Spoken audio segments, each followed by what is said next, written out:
coming on the air with the next phase in the January 6th committee hearings, with former Vice President Pence speaking now for the first time since the end of last week's hearings, calling January 6th a tragic day. We're going to bring you that. Plus, a deeper look at how the committee is getting ready to show that former President Trump tried to pressure state election officials. Plus, an extraordinary new ad from a Republican Senate candidate holding a gun, calling for some in the GOP to be hunted. The explosive reaction to that and the backdrop to it in Congress, where talks about a plan to change the country's gun laws seem to be inching forward. Plus, we're live in Texas, where the state's Republicans are putting both guns and election lies on the agenda, while they're also taking aim at the LGBTQ plus community. And a look at the NBC News exclusive interview with one of Vladimir Putin's top aides. Our Keir Simmons is live for us in Moscow with the answer to his questions on the Americans still detained by the Kremlin. And with millions of people under heat alerts today, we're going to spotlight California's so-called mega drought and why it's so brutal for the state's farmers. What it means for your next trip to the grocery store, coming up a little later on in the show in tonight's original. Hey, I'm Hallie, and right now the January 6th committee is getting ready to lay out what one member calls evidence, right? Evidence of Donald Trump's involvement in this plot to try and overturn the legitimate 2020 election. They're planning to focus tomorrow on the former president's push to convince state officials to buy into his lies of election fraud. And we can now confirm tonight that you're going to hear from 4 people involved in elections on some level in these states. You've got this guy, Rusty Bowers, the Arizona House Speaker. Okay, he's on the screen. You've got Georgia Secretary of State Brad Raffensperger. President Biden, of course, won both Arizona and Georgia, but that did not stop Mr. Trump from his pressure campaign. As you might remember from this phone call to Raffensperger a couple days before the attack. Listen. I just want to find 11,780 votes, which is one more than we have, because we won the state. I cannot stress this point enough. The former president did not win Georgia or Arizona in 2020, but the committee is highlighting all of this to try to build a case, they say, of how these election lies led directly to the attack on the Capitol. And that's not all, right? There's even the hint now that the committee may even subpoena former Vice President Mike Pence, whose ex-legal advisors testified last week about the pressure campaign he faced from his former boss to try and reject the legit election results. So where is Mike Pence today? Well, right here on your screen, talking with local Republicans in Illinois after a speech in Chicago criticizing the way that President Biden is handling the economy. Now, he did mention January 6th only for about 10 seconds, calling it a tragic day at our nation's capital and saying the 2020 election was divisive. Peoria is where we find our Vaughn Hilliard, who is on the road covering this for us, I should say. Vaughn, you know, it's interesting about Mike Pence here. The backdrop to it, if you step back, is 2024. He has not officially actually declared a run yet for president on his own terms in 2024. It is widely anticipated that he's going to do this. It's not a stretch, I don't think, to say that this is Mike Pence on the campaign trail, but he really has tried to look ahead, and we've seen this lately, even in the midst of these January 6th hearings, and not look back and rehash that day. Hallie, let's maybe look at it this way. 18 months ago was January 6th, the insurrection. 18 months from now, we're talking about the Iowa caucus to help determine the 2024 GOP nominee here. And as much as Mike Pence would like to look ahead, these hearings force him and his entire political operation to look back at Donald Trump's effort to get him to overturn the election. You know, he's got 2 speeches today here in Illinois, one here in Peoria, where he's going to be speaking at a dinner of county GOP activists in about 2 hours from now. But his first speech of the day was in Chicago. And over the course of 45 minutes, he focused on the economy and conservative principles. Take a listen to the one moment where he referenced back to January 6th. We've all been through a lot over the last several years. A global pandemic, social unrest, a divisive election, a tragic day in our nation's capital, and an administration seemingly every day driving our economy into the abyss of a socialist welfare state. Now, Hallie, the former vice president, over the course of these last 17, 18 months, has never sat down for a really direct interview, and he has yet to sit down with the January 6th a select committee. And that is where you heard Adam Schiff select that they right. could still attempt to subpoena him. Whether the vice president would try to legally challenge the grounds of that subpoena, that's up in the air. And obviously, those are questions that we could be looking at in the weeks ahead. Well, I think that's interesting, too, right? Because the committee, Adam Schiff has made clear that nothing is off the table at this point. It doesn't mean they're going to move forward with it, but they do want to keep their options open. It's interesting when you look at Mike Pence and the potential for a broader appeal inside the party, because tonight there is a sitting Republican member of Congress, Darren LaHood, who's willing to appear with him, even though his former boss is disparaging him in his appearance. As you well know, because you were there with this speech for Donald Trump, calling Mike Pence basically a human conveyor belt, as you reported, I think it was, Thursday or Friday here on the show, right? Right. That's right. And, look, Darren LaHood won his race 2 years ago with about 70% of the vote here in this district. And Mike Pence, was talking to one aide who they are looking to help some of these key Republicans who still view Mike Pence as an ally, obviously are willing to have the former vice president here alongside with him. And contrast that, if we may, to Donald Trump. Just 5 days from now, Hallie, he'll also be in Illinois. But what is he trying to do? He's engaging in a Republican versus Republican primary. He's trying to take out Rodney Davis, an incumbent Republican who voted to certify the election in 2020 and also voted for what would have been a bipartisan January 6th independent commission here. And he is trying to back and help out a fellow incumbent Republican who is challenging him because of redistricting here. But this is where these two individuals have very different tacks.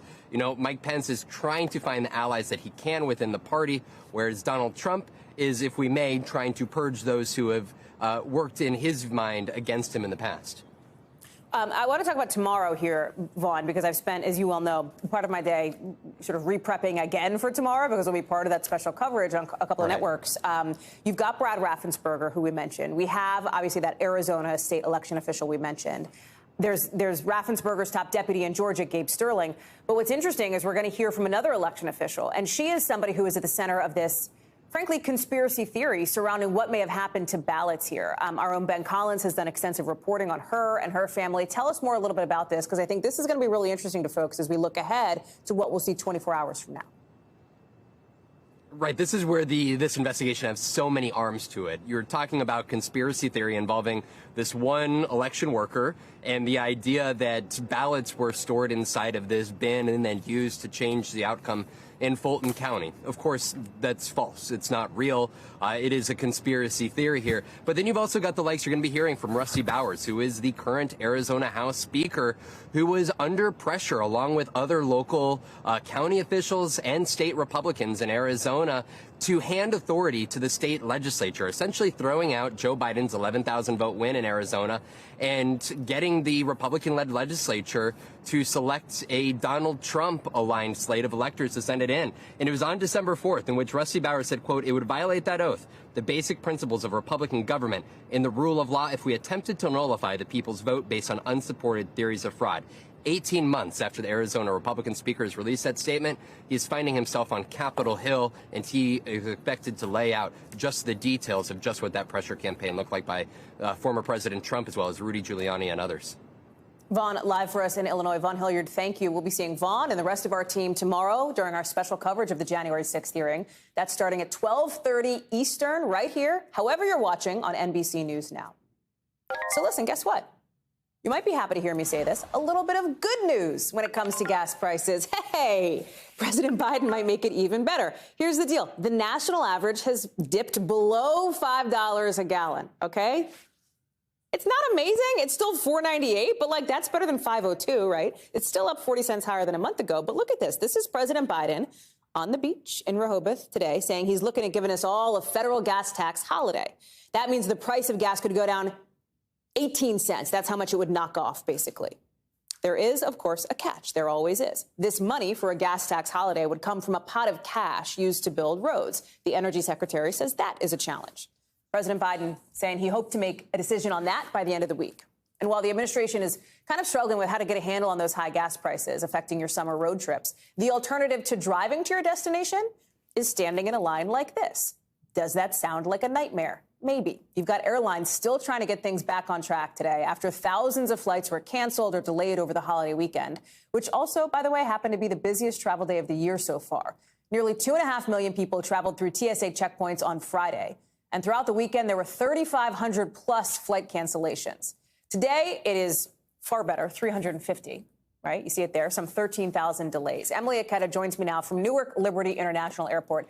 Emily, I would have to think that like a good percentage of the people you were talking to today were just trying to catch up on flights that they should have taken over the weekend and are now late getting home, no?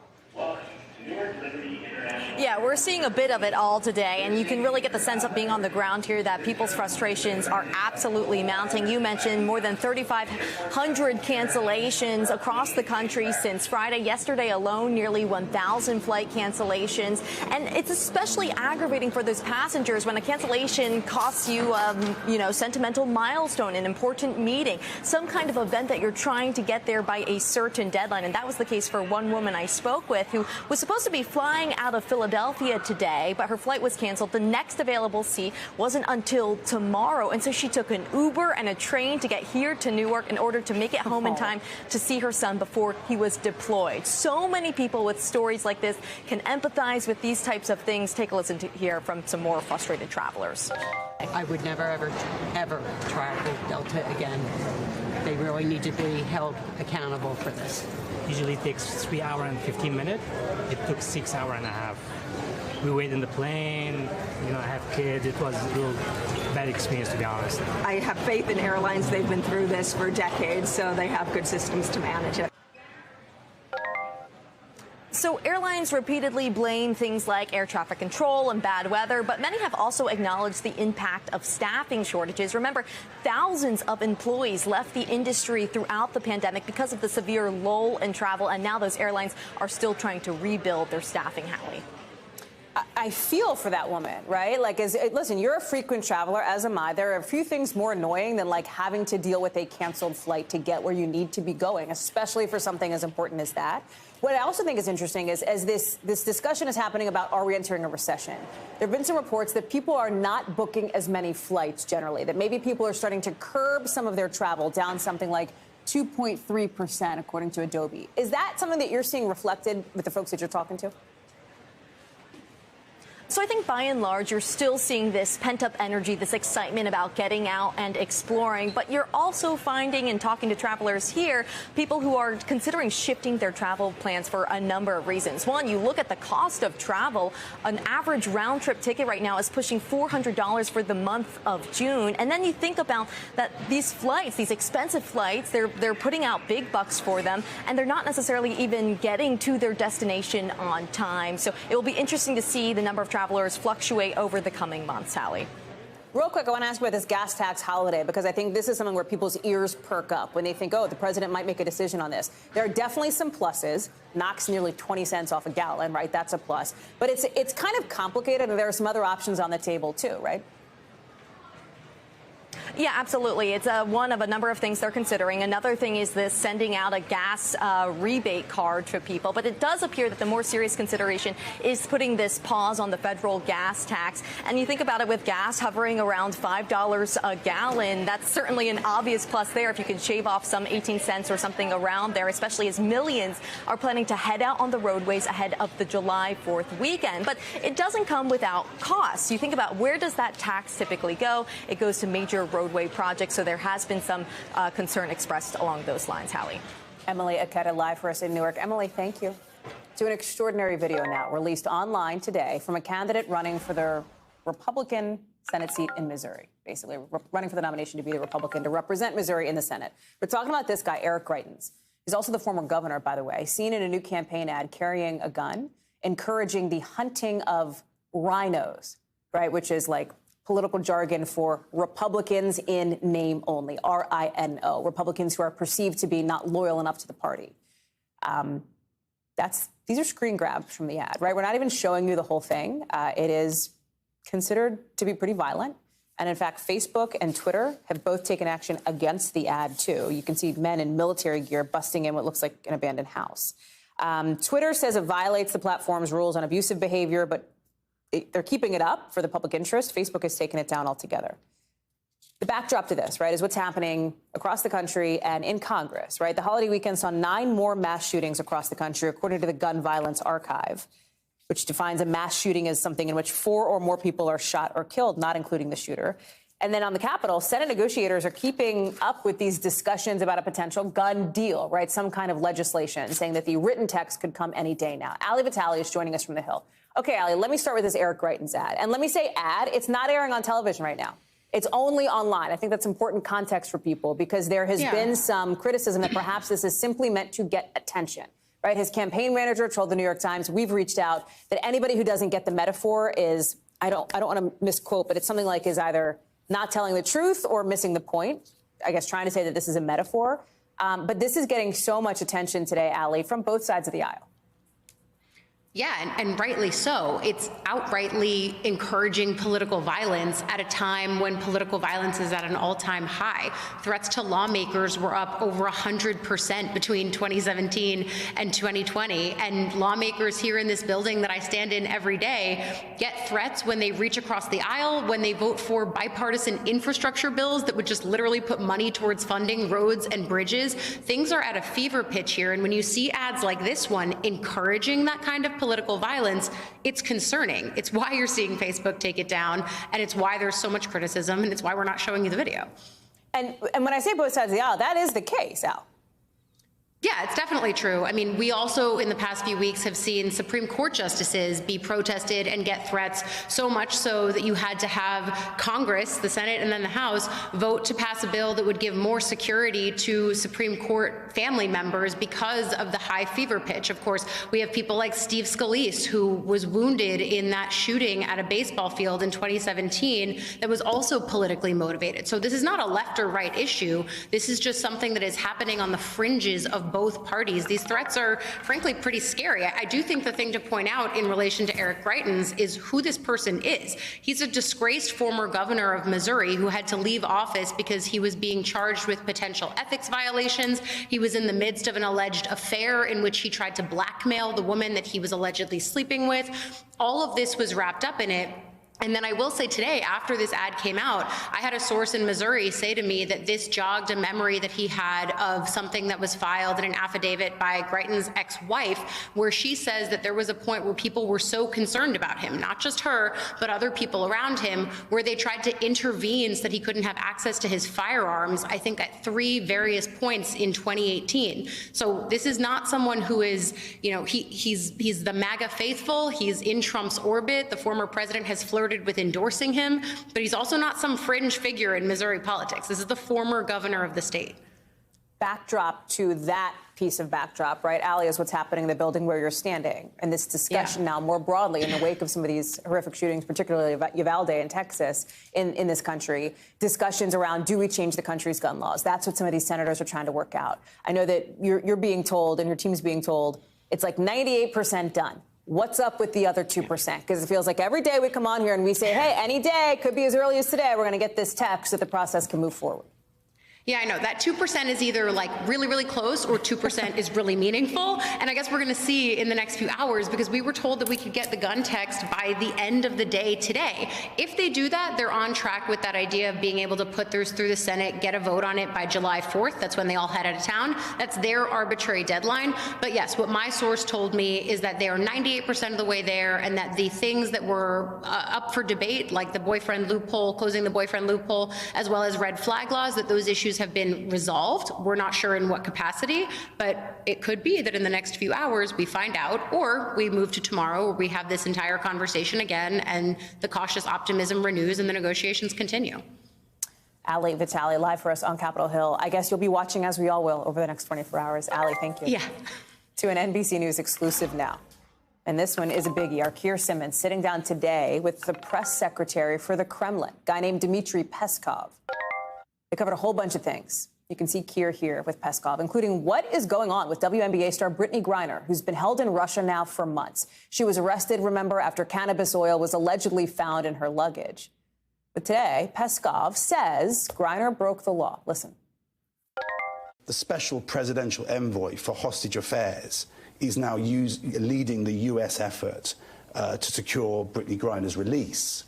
So the U.S. government is now approaching this as a hostage situation. I would strongly disagree with that. We cannot call her hostage. Why should we call her hostage? What about? She violated Russian law. And now she's being prosecuted. It's not about being a hostage. As Keir points out, the U.S. has called her wrongfully detained. It's also the first time that we're hearing any Russian official at this level, at this high level, talk publicly about these two American veterans, Alex Drueke and Andy Wynn. You might remember their faces. These are the two men we've been talking about over the course of the last week who apparently were captured in Ukraine. We should note here that Russia has been cracking down on journalists and limiting what reporters can say under threat of imprisonment. All of this is the backdrop. Let me bring in Keir Simmons now live from Moscow. And Keir, let me start with Brittney Griner, whose story we have covered extensively on this show. You talked to Peskov, right? We heard what he had to say to you specifically. What is your sense of when Russia may release her? We know her court date is coming up next month, but what's your sense of what's really going on there? Well, honestly, the bad news for Brittney Griner's family is that based on the conversations I had there with Dmitry Peskov, Hallie, there is no indication that Russia is planning to in any way release Brittney Griner.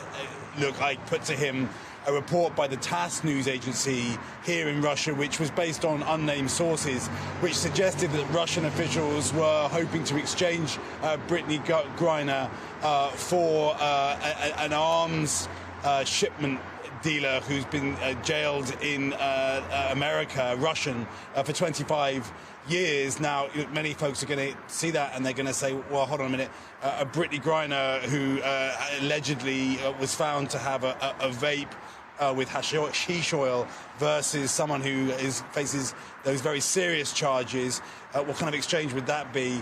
Be that as it may, when I put that to Dmitry Peskov, he said, well, our Russian guy in the States, oh, no, he is a hostage. Brittney Griner, as you heard him there, he said not a hostage because he said that she has broken Russian law. I said to him, she was coming into the country. She was at an airport. Why don't you just send her back? He wouldn't answer that. He didn't answer that. I also put to him, the honest question, Hallie, to say, look, she was coming to take part in sports, effectively using sports to kind of, reach across the cultures, reach across the divide. Isn't this a terrible message? And again, he did what, Russian officials do here, which is that they say, look, this is the law. It's not in our control. She is subject to Russian law. So again, I'm afraid for Brittney Griner's family, it doesn't appear to be good news, not based on that interview with Dmitry Peskov today. There was another critical point of this interview, among many, Keir, where you talked with Dmitry Peskov. And again, I want to this is, the way that we used to watch Jen Psaki or Karine Jean-Pierre or Sarah Sanders in the previous administration, the person who speaks for the leader of Russia, right? The person who speaks, like in the U.S., we have people who speak for the president. You talk with Peskov about these two missing American veterans. I want to play a piece of that exchange here right now. Russian television has broadcast interviews with two Americans captured in Ukraine, Alex Drueke and Andy Wynn. Where are they? Who is holding them? And what happens next? Well, so they are they're soldiers of fortune, and they were involved in illegal activities on the territory of Ukraine. They were involved in firing and shelling our military personnel. They were endangering their life. And they should be responsible. They should be held responsible for those crimes that they have committed. Those crimes have to be investigated. So they are being held in a due place, to ensure that the investigation of their crimes is being completed. By Russian authorities or by Donetsk authorities? By due authorities. Are they prisoners of war? Are they prisoners of war? I wouldn't start explaining the juridical side of their capture. The only thing is clear. So they have committed crimes. What are the crimes they've committed? Because obviously, as you know, under the Geneva Conventions, fighting in a conflict is not something that you can be tried for. So what are the crimes you're talking about? But they are not a Ukrainian army. They are not a subject to Geneva Convention. They are not. You don't know that. They are not members of the Ukrainian army. You're certain that they weren't enlisted. You believe they weren't enlisted in the Ukrainian army. It will be investigated in due course. So you're trying to establish whether they were enlisted. But Geneva Conventions cannot be applied for soldiers of fortune. Keir, there's a lot there. Unpack what you see as the most significant pieces. And that, like I said, that's a lot. Well, I think, Hallie, the crucial part there really is that question that I was pressing him on about whether they would be subject to the Geneva Conventions, whether they would be considered to be prisoners of war, because many folks watching will know that if that is the terms in which they are viewed, then that will have a real effect on the way that they are treated. If they are not, then that has itself implications. You know, Hallie, I asked him about the case of two British nationals and a Moroccan who've been sentenced to death, I have to say here now in Donetsk, because they were similarly captured, and they also are not being treated as prisoners of war. And I said directly to Dmitry Peskov, can you assure us that these American veterans will not face a similar fate? And he said, I can't assure you of that. He suggested that's because he's from the Kremlin, so he's not, he suggested, directly involved. But of course, the Kremlin are going to be directly involved. And so again, I think that will be very worrying for these men's families. Keir Simmons, it's incredible reporting. It's a great interview. Thank you so much for bringing it to us here on NBC News Now, live in Moscow. You can catch more of Keir's interview tonight on NBC Nightly News. Do not miss it. Coming up here on the show, new Beyonce music coming a little sooner than you might think. Her renaissance beginning. We're talking about it. Plus, where fishermen found this absolutely giant river monster. That and more in our 5 things in just a minute.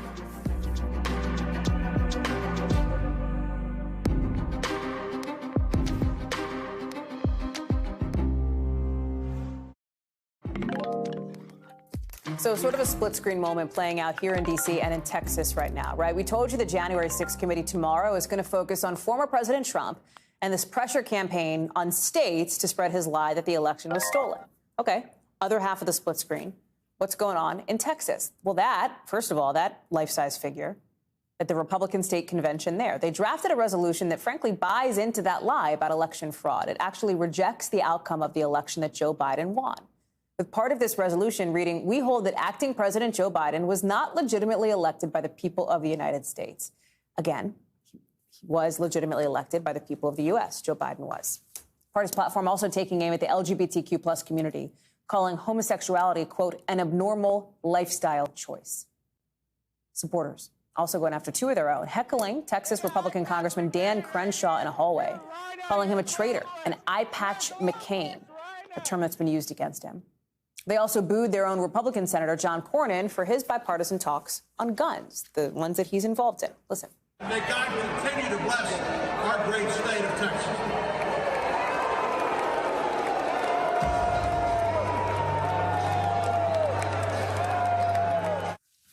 Joining me now is Morgan Chesky, who is live for us there in Texas. Morgan, a lot of the country got a look at the politics in this state. We've named some of the headlines. What stood out to you? What do you think is worth talking about today? Well, it's been interesting, Hallie, to see kind of the reaction to what we witnessed in Houston over the weekend. This was the first in-person meeting of the Texas GOP since 2018. Of course, the pandemic canceling prior meetups.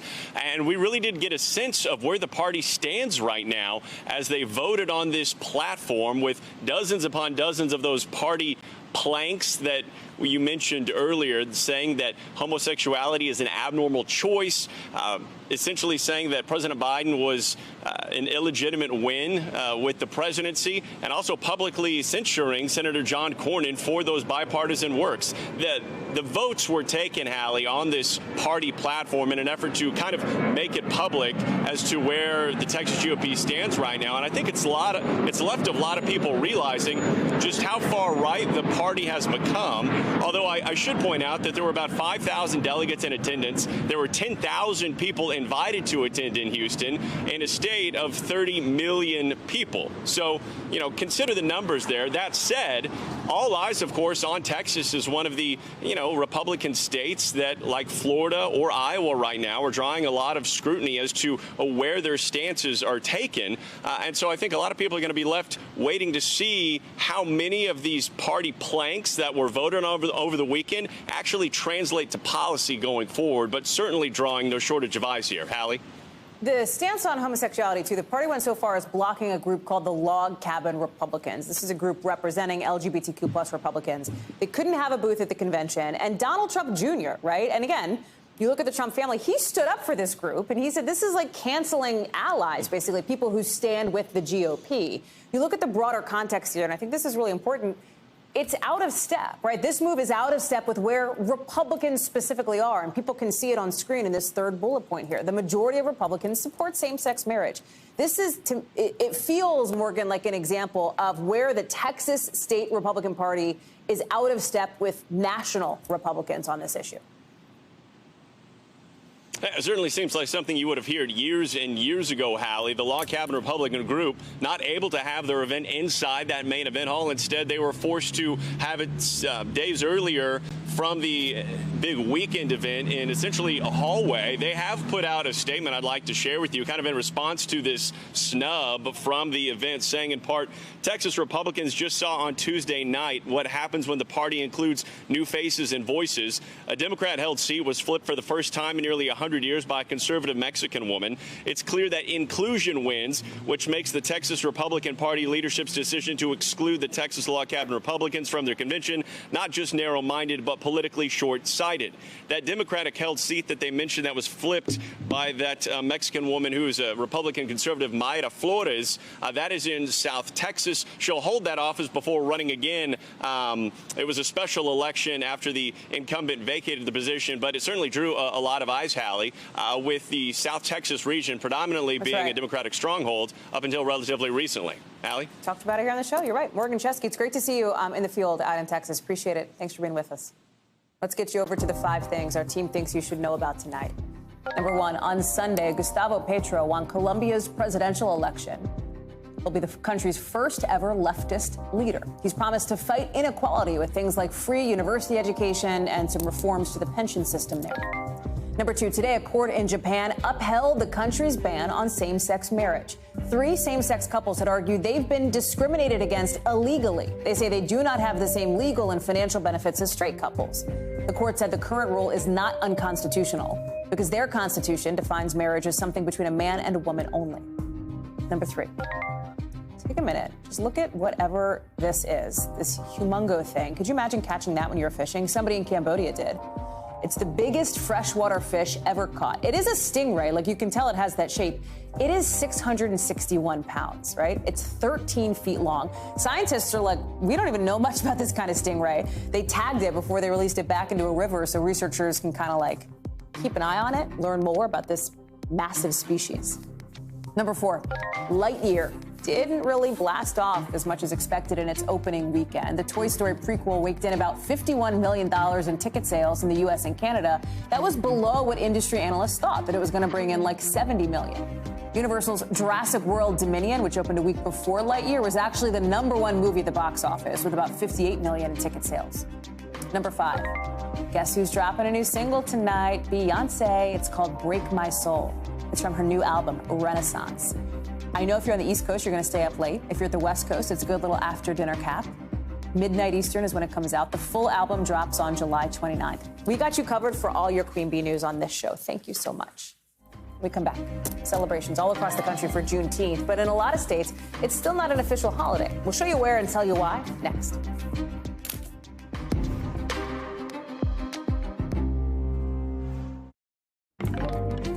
Today, the country's newest federal holiday, Juneteenth, which marks the end of slavery in the United States. So in cities across the country, we're seeing scenes like the ones that you see here on your monitor. Social justice gatherings, celebrations, parades, all honoring the day. The name Juneteenth, which combines June and 19th, honors the day the very last slaves in Texas were told they were free. That was in 1865, more than 2 years after the Emancipation Proclamation had been signed. So it's a holiday that had been celebrated for generations, but it was only last year that President Biden signed a bill making it an official holiday, making Juneteenth as a federal holiday a law. He's calling it a day of, quote, profound weight and power. Shaq Brewster is here with us now. And Shaq, we saw a little bit of a taste of the different kind of Juneteenth celebrations throughout the weekend and today. Talk about the feel around it this year.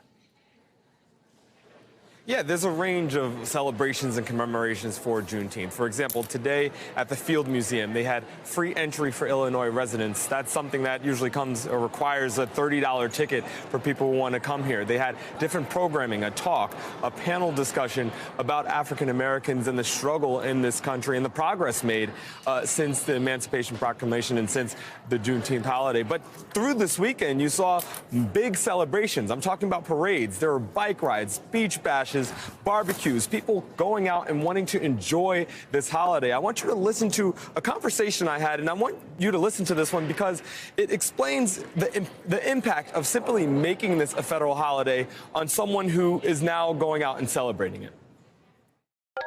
I'm very happy this is a federal holiday because, to be honest, I really didn't know anything about it, you know what I mean? And so I'm still learning, you know, about my particular culture. We have a lot of work to do, but we've also come a long way as a country, and I think that that should be celebrated. And that sentiment that you heard there is backed up by some data. We saw a recent Gallup poll that showed nearly 60% of Americans say they either have some or a lot of familiarity with Juneteenth. The big thing there is that was 37% just a year ago. So more people know about it because it's now a federal holiday and you're having a lot of events and a lot of commemorations surrounding it, Hallie. What's so interesting, though, Shaq, it is a federal holiday officially, right? But some people who are watching this might be living in a state where it is not actually like a paid public holiday, basically, like a recognized holiday in that state. Right. You can see on your screen in yellow states that do give workers a paid day off for Juneteenth. You've got some activists who want this to be treated like, you know, the 4th of July, where just everybody gets it off and you know you get it off and you know you're going to get paid for it. Talk about some of that, because, you know, I think people see that image of President Biden signing Juneteenth into law, becoming a holiday, and think, well, sure, why wouldn't it be a holiday? Yeah, and it takes some time. I mean, the last federal holiday that was enacted by Congress, by the president, was MLK Day, and it took over a decade before states started making that an official state holiday, where it was something, you know, somewhat of a guaranteed day off and a guaranteed paid time off. So it's going to take some time, and that's what experts are saying. And one reason why, you know, people ask, why haven't states gone ahead and expanded it in their own individual jurisdictions? And one of the reasons you're hearing from the opposing side is that it costs some money. If you go to even smaller states, you're talking about hundreds of thousands of dollars. I'm forgetting the state, but one small state, around $600,000 a year, they pegged at the cost of expanding another holiday, another paid day for state employees. So it's going to take some time, but you also have the sense that many different organizations and businesses are going ahead and taking the lead. They're giving their employees some time off, some of it paid, some of it unpaid. It's a patchwork system that you're seeing across the country, and it's going to take time until it gets to that point where you have it like other holidays, like a Memorial Day or like a July 4th. Shaq Brewster, live for us in Chicago. Shaq, thank you. Good to see you. Major backlash from the transgender community tonight after swimming's worldwide governing body announced a new policy. They say that trans women can no longer compete in women's elite competitions. The new policy says trans swimmers must complete their transition by 12 years old to be eligible to compete. They're also working to create an open competition category that would be inclusive for everyone, they say. Athlete Ally, an LGBTQ+ athletic advocacy group, is calling the new criteria discriminatory, harmful, unscientific. You have Caitlyn Jenner, who won gold in the Olympic decathlon before transitioning, who agrees with the new rules, though. She says if you go through male puberty, you should not be able to take medals away from females, period. Our Aaron McLaughlin has more. Hey there, Hallie. Swimming's international governing body is imposing new restrictions for trans women. On Sunday, FINA overwhelmingly voted in favor of new rules, which essentially mean trans swimmers who transitioned after showing signs of puberty will no longer be able to compete as a woman at the Olympics or World Championships. Those athletes will also have to prove that they have continuously suppressed their testosterone levels since their transition. FINA says this is a policy based on science and it's meant to maintain fairness. These new restrictions come just 3 months after UPenn swimmer Leah Thomas became the first openly transgender athlete to win an NCAA Division I title. In March, Thomas had completed 34 months of hormone replacement therapy, surpassing the NCAA's 12-month requirement to compete on the women's team. But her participation in the pool was met with controversy, with many arguing Thomas had an unfair physical advantage. Skylar Baylor is a friend of Leah's and is the first trans athlete to compete for an NCAA Division I men's team. Take a listen to what he has to say. What does this mean for Leah and her future? Knowing her, imagine that she will fight as much as she can for her right to compete just like anybody else. Leah Thomas has declined our request for comment. FINA says they will work to establish an open category for trans athletes to be able to compete at an elite level. But that move is also receiving criticism, with some arguing a separate category for trans women will further exclude them from the sport. Hallie? Aaron McLaughlin for us on that. Coming up, Israel's government is collapsing, now facing its 5th election in 3 years. So could this mean the return of Benjamin Netanyahu? And a rescue off the coast of New Hampshire. How 3 people and pets on board, by the way, got to safety after this. That's next in The Local.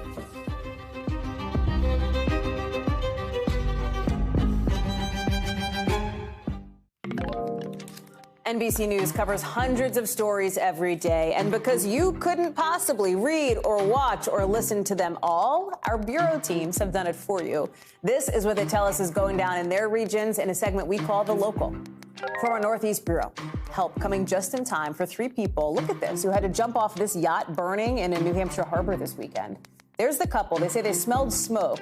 And then just seconds later, flames were like everywhere on this boat, which they live on. They grabbed their first mate, their golden doodle, so you just saw some pool noodles, I guess is like a flotation device. They jumped off the boat. A lobsterman and another Good Samaritan rescued them from the water, which, by the way, is pretty cold in New Hampshire this time of year.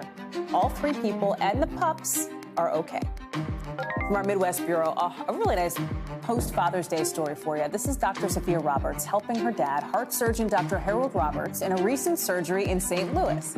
The elder Dr. Roberts used to bring his daughter to work with him all the time when she was little. Now they work at the same hospital.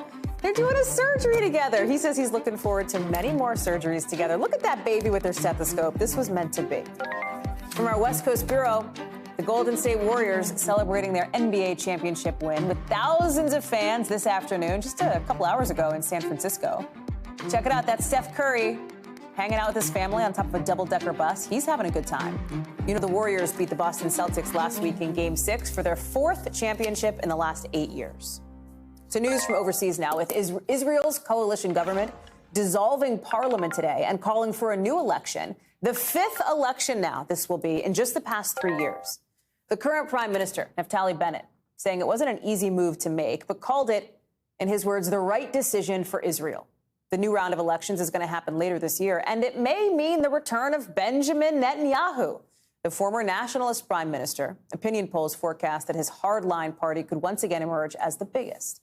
Raph Sanchez is with me now. So, even if we don't follow Israeli politics, Raph, it feels a little whiplashy. Naftali Bennett's only been prime minister for like a year now. Talk about what led up to this latest in this ping pong of politics in Israel. Yeah, whiplashy, ping pong, those are the right words. Those are the feelings Israeli voters are feeling tonight as they're heading into their 5th election in 3 years. Hallie, you'll remember Naftali Bennett, he's from the political right, but for the last year he's been the head of this very unusual coalition government. Parties from the left, from the right, from the center, an Arab party in Israel's government for the first time. And these people agreed on basically nothing except that they wanted to get Netanyahu out of power last year. That was enough to get them into office, to hold them together for a year. But in the last couple of weeks, they have really been limping along. They've been unable to get their bills through Parliament. And tonight, Prime Minister Bennett and Yair Lapid, who's the foreign minister, who's his coalition partner, said they can't keep going on like this. And they called that election to try to break the deadlock, Hallie. You know, the former prime minister, a familiar name to I think a lot of people, Benjamin Netanyahu, he has promised to come back to office. His party is leading in polls right now. He's also, by the way, got these corruption charges against him. Help us understand how that all gets navigated in this new reality for Israel. So Benjamin Netanyahu has been on TV tonight, and he is looking bullish. He has a real spring in his step. This is a man, probably the only person in the country, basically, who's happy these elections are coming, because this is a chance for him, Israel's longest-serving prime minister, to come back to power for a 3rd time. And Hallie, as you said, what's so extraordinary, he is literally on trial right now on corruption charges, and yet the polls show that if the election was held today, he would win that election. He potentially could be prime minister again. So this could be yet another comeback from Netanyahu, Israel's ultimate political survivor, Hallie. Real quick, Raf, the other twist to all of this is that we're looking ahead to President Biden, who is set to go to Israel next month. What is the expectation there that he's going to be on the ground with all of this as the political backdrop? Yeah, so that trip is going to go ahead, which wasn't a given. The big change when he comes off Air Force One, he's going to be met by Yair Lapid, who's the foreign minister right now, but is going to be the interim prime minister until the election. Lapid's a centrist. He's a liberal. He's somebody the Biden administration feels that they can do business with. He's not going to embarrass President Biden. But this is the president of the United States stepping into a feverish election season when he arrives here next month, Hallie. Raf Sanchez, live for us in Tel Aviv. I imagine we'll be talking more over the weeks to come, Raf. Thank you. Still to come, California has been in a drought crisis for years, and it's not like it's getting any better. You've got farmers raising the alarm on what it means for your business, their business, and for your kitchen table. We'll be right back.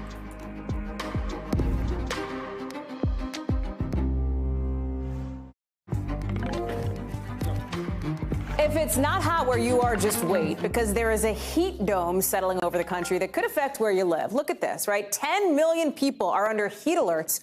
Look at me at a weather map. They're under heat alerts today from Kansas to Michigan. Check out Minneapolis. Feels something like 105 degrees today. And that heat dome, well, it keeps moving east this week. Out west, meantime, you got 78% of the area facing this major drought. And in California, look at this. It gets even worse. 97% of the state is in severe drought. That's like a categorization, severe drought. This year is the driest in like 125 years that they've been keeping records, which brings us to today's original in-depth reporting on a topic we've been keeping an eye on. And tonight we're looking at that mega drought, which has been at crisis levels for years. And scientists say it's only getting worse. That affects the agricultural industry, especially in the state's Central Valley, which is where you saw some of the deep red in that map. It's where a big chunk of the country's fruits, nuts, veggies come from. Steve Patterson went there to find out what this means for farmers and what it could mean for what we pick up at the grocery store.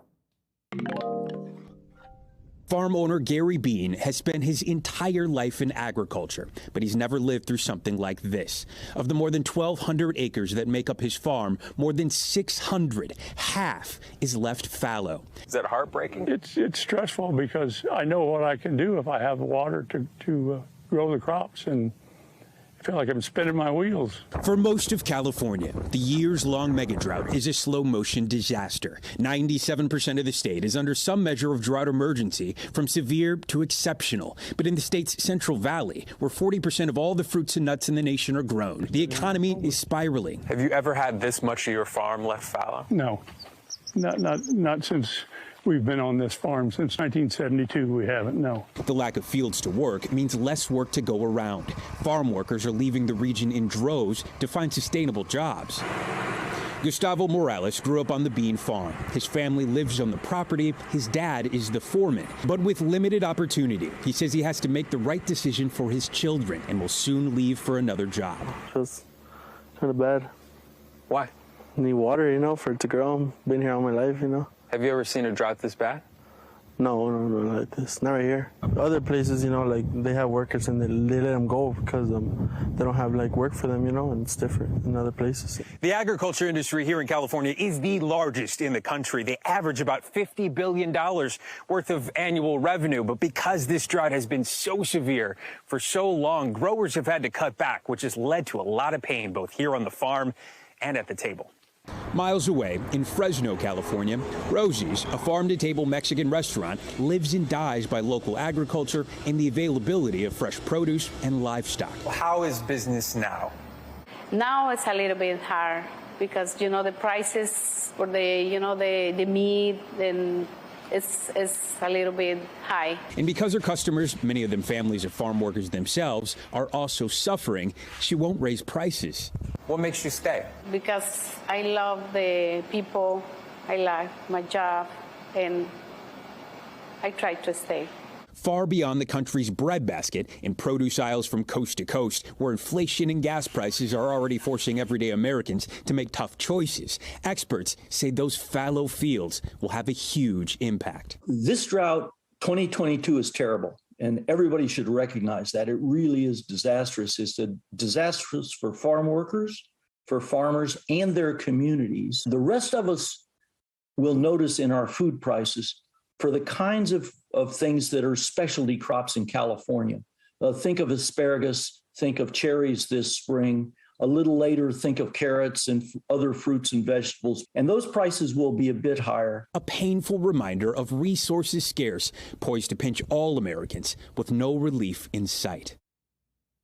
Steve Patterson is joining us now live from California. Steve, you know, it's interesting. I lived in LA. I covered the California drought in 2014, right? You know, specifically on almond farms and everything else. Yeah. I mean, this is an issue that hasn't gone away. It is getting worse and worse.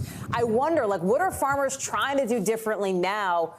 Or is it just like they have to accept that this is Mother Nature and this is what's happening?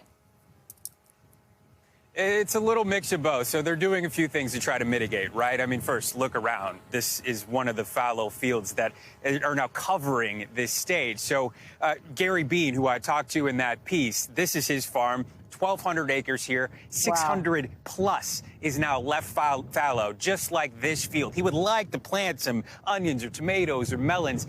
Instead, he says he has to focus on specific high-yield crops. So things like this almond orchard that he has about a half-mile down the road or so. He's focused on that because it takes less to produce more, so he gets a higher value for the crops that he's producing. But those crops take much more water, so it's like this cyclical cycle that farmers are caught in because there simply isn't enough water. So now he's drilling very deep into the ground using these high-priced wells all across the farm to try to bring up as much water as possible. But that's a finite resource. It's really a tough situation for these farmers who are now thinking about laying off workers where there aren't any fields to work, Hallie. Hey, Steve, real quick, what's the inflation factor in all this? I think it's already, we're seeing it at the grocery store already, at specific places all across the country. It only hurts the situation. More gasoline on top of climate change, on top of gas prices, on top of the war in Ukraine, making everything worse, along with, obviously, the changing climate that we're in. Hallie? Steve Patterson, live for us there. Steve, thank you so much. It's such important reporting. And props to your drone operator, too, whoever it is, killing it. Thank you. Appreciate it. That does it for us this hour on this Monday evening. We're going to be back tomorrow, of course. Same time, same place. And don't forget tomorrow's special coverage of those January 6th hearings. Again, they start at 12:30 Eastern right here, however you're watching on NBC News Now. We got more news starting now.